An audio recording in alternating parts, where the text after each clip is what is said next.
কিরে বাঙালি জাতি, আমরা বিটিএসকে ভালোবেসেছি, তাই আমরা বস্তির ছেলে মেয়ে একজন মুসলিম অন্য ধর্মের মানুষকে ভালোবাসতে পারে না, তাহলে হারাম।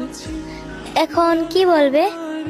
এখন যে বাঙালি মানুষ সে দেশে মাটি কাঁপাচ্ছে, যে দেশে জোর গলায় কথা বলা যেত না, যেখানে আমার নবী ঘুমিয়ে আছে, যারা মুসলিম হয়েও এরকম করেছে, এগুলো কি হারাম না?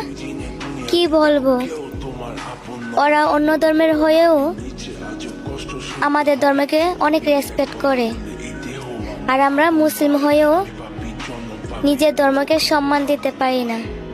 আর হ্যাঁ, সারা বিশ্ব জানে ভালোবাসা কখনো বলে আসে না, আর আমরা কখনো বলি নাই তাদের জন্য আমরা আমাদের ধর্ম ত্যাগ করব। শুধু এতটুকুই জানি, নিজের অজান্তেই তাদেরকে বড্ড ভালোবেসে ফেলেছি।